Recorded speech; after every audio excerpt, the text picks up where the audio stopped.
اعوذ باللہ من الشیطان الرجیم، بسم اللہ الرحمن الرحیم۔ السلام علیکم۔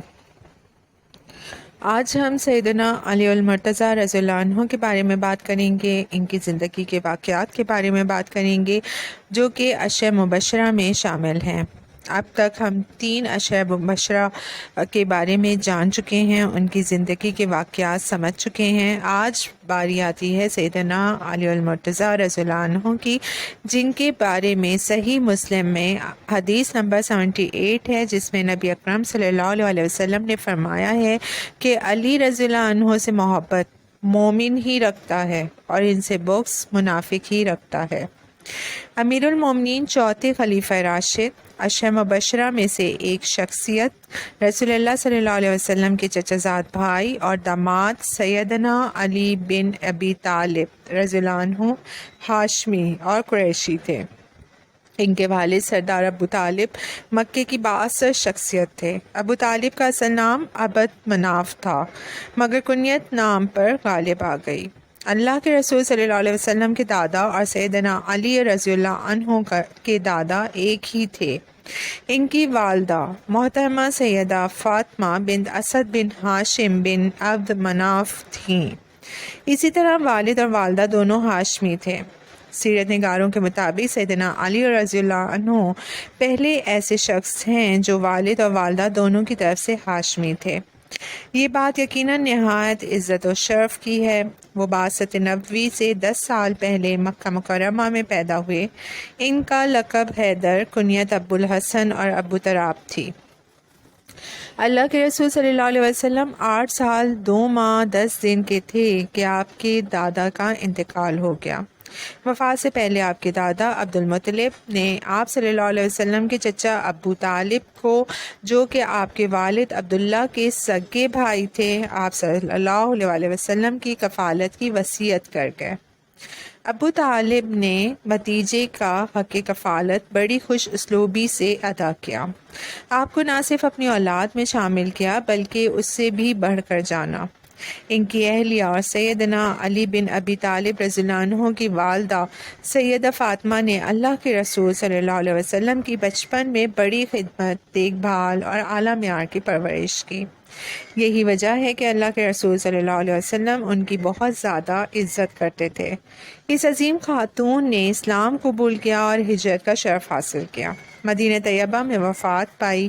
اللہ کے رسول صلی اللہ علیہ وسلم نے ان کے کفن کے لیے اپنی قمیض عطا فرمائی، نماز جنازہ پڑھی، خود لحد میں اتارا اور برکت کے لیے تھوڑی دیر تک ان کی قبر میں لیٹے بھی رہے۔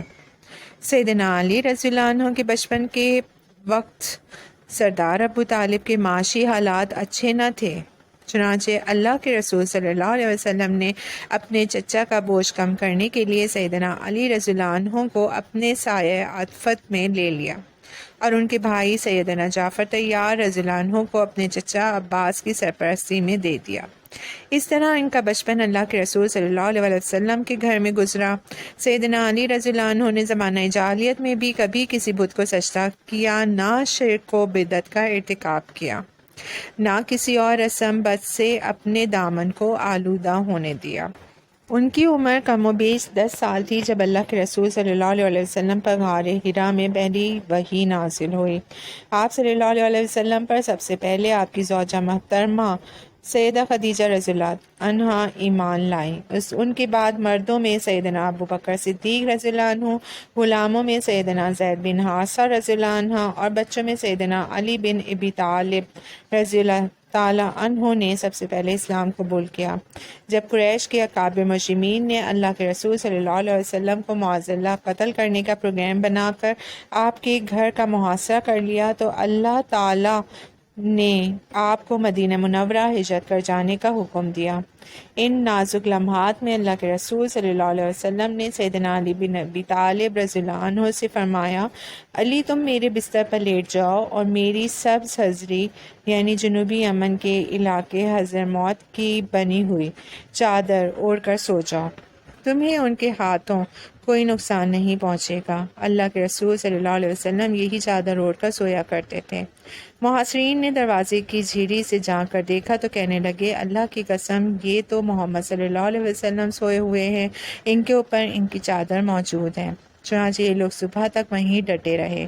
ادھر جب صبح ہوئی اور بستر سے سیدنا علی رضی اللہ عنہ اٹھے تو مشرکین کے ہاتھوں کے طوطے اڑ گئے۔ انہوں نے سیدنا علی رضی اللہ عنہ سے پوچھا، محمد صلی اللہ علیہ وسلم کہاں ہیں؟ جواب دیا، مجھے کیا معلوم۔ جب انہیں یقین ہو گیا کہ رسول اللہ صلی اللہ علیہ وسلم ان کے ہاتھ سے نکل چکے ہیں تو ان پر جنون طاری ہو گیا۔ انہوں نے سب سے پہلے اپنا غصہ سیدنا علی رضی اللہ عنہ ہی پر نکالا۔ وہ آپ کو گھسیٹ کر خانہ کعبہ تک لے گئے اور کچھ دیر تک زیر حراست رکھا کہ ممکن ہے کوئی سراغ مل جائے، مگر ناکام ہو کر چھوڑ دیا۔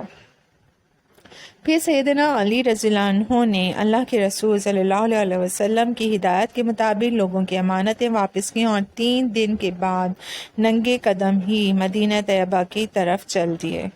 اللہ کے رسول صلی اللہ علیہ وسلم ابھی قباء ہی میں قیام پذیر تھے کہ سیدنا علی رضی اللہ عنہ بھی ان سے جا ملے۔ سیدنا علی رضی اللہ عنہ نے اللہ کے رسول صلی اللہ علیہ وسلم کے ساتھ سوائے غزوہ تبوک کے تمام غزوات میں شرکت کی اور بہادری کے بے مثال جوہر دکھائے۔ لشکر اسلام کا جھنڈا عموماً انہی کے ہاتھوں میں ہوتا تھا۔ غزوہ تبوک میں چونکہ اللہ کے رسول صلی اللہ علیہ وسلم نے انہیں مدینے میں اپنا نائب مقرر کیا تھا، اس کا ایک سبب اہل و عیال کی دیکھ بھال بھی تھا۔ منافقین نے ان پر طعنہ زنی کی تو وہ مدینے سے نکل پڑے اور اللہ کے رسول صلی اللہ علیہ وسلم سے جا ملے۔ عرض کیا کہ منافقین مجھے طعنے دیتے ہیں۔ اللہ کے رسول صلی اللہ علیہ وسلم نے ان کو مدینہ واپس بھیج دیا اور فرمایا، کیا تم اس بات سے راضی نہیں کہ مجھ سے تمہیں وہی نسبت ہو جو حضرت ہارون کو حضرت موسیٰ علیہ السلام سے تھی؟ البتہ میرے بعد کوئی نبی نہیں۔ غزوہ بدر سن 2 ہجری میں ہوئی۔ سیدنا علی رضی اللہ عنہ اس کے ہراول دستے میں شامل تھے۔ اس وقت کے رویے اور رواج کے مطابق پہلی انفرادی جنگ ہوئی۔ مشرکین مکہ کی طرف سے ان کے 3 نامور بہادر عتبہ، شیبہ اور ولید نکلے۔ عتبہ اور شیبہ دونوں بھائی تھے اور ولید عتبہ کا بیٹا تھا۔ انہوں نے دعوت مبارزت دی اور تو ان کے مقابلے میں انصاری صحابہ نکلے۔ قریشیوں نے کہا کہ آپ لوگ شریف مد مقابل ہیں، ہمیں آپ سے سروکار نہیں، ہم تو اپنے چچیرے بھائیوں کو مد مقابل دیکھنا چاہتے ہیں۔ پھر ان کے منادی نے آواز لگا دی کہ محمد، ہمارے پاس ہماری قوم کے ہم مرتبہ لوگوں کو بھیجو۔ اللہ کے رسول صلی اللہ علیہ وسلم نے فرمایا، عبیدہ بن حارث اٹھو، حمزہ اٹھیے، علی تم بھی اٹھو۔ یہ تینوں شیر کی طرح لپکے اور ان کے قریب پہنچ گئے۔ اس کے بعد مارکہ آرائی شروع ہوئی۔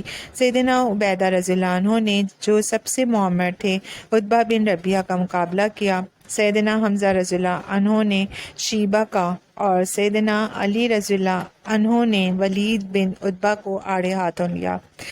سیدنا حمزہ اور سیدنا علی رضی اللہ عنہ نے اپنے اپنے مد مقابل کو آنے واحد میں ٹھکانے لگایا، البتہ سیدنا عبیدہ رضی اللہ عنہ کو زخم لگا۔ بعد میں عتبہ کو بھی واصل جہنم کر دیا گیا۔ غزوہ بدر کے مال غنیمت سے انہیں 1 ذرہ، 1 اونٹ اور 1 تلوار عطا کی گئی۔ غزوہ بدر کے بعد سیدنا علی بن ابی طالب رضی اللہ عنہ کو نہایت عظیم الشان اعزاز ملا۔ یہ اعزاز اللہ کے رسول صلی اللہ علیہ وسلم کے ساتھ رشتہ مصاہرت کا تھا۔ اللہ کے رسول صلی اللہ علیہ وسلم نے اپنی سب سے چھوٹی اور لاڈلی صاحبزادی سیدہ فاطمہ رضی اللہ عنہا کی شادی ان سے کر دی۔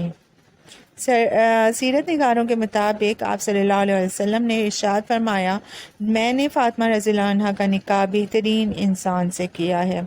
جس طرح سیدہ فاطمہ رضی اللہ عنہا آپ صلی اللہ علیہ وسلم کو پیاری اور محبوب تھی، اسی طرح مردوں میں آپ کی نظر میں سیدنا علی بن ابی طالب رضی اللہ عنہ بڑا ممتاز مرتبہ رکھتے تھے۔ آپ صلی اللہ علیہ وسلم نے اپنی بیٹی کا نکاح بڑی سادگی سے کیا۔ دستور کے مطابق ولیمے کا بھی اہتمام ہوا۔ جو کی روٹی، گوشت، کھجور، پنیر سے ضیافت کی گئی۔ اس زمانے کے دستور کے مطابق یہ بہترین ولیمہ تھا۔ سیدنا علی رضی اللہ عنہ کے پاس ذرہ تھی، اس کو فروخت کیا گیا۔ حضرت بلال رضی اللہ عنہ کو حکم دیا گیا کہ بازار سے عطر اور خوشبو لائیں، اور اللہ کے رسول صلی اللہ علیہ وسلم نے خود نکاح پڑھایا اور برکت کی دعا فرمائی۔ شادی کے بعد زوجین کو نئے مکان کی ضرورت تھی،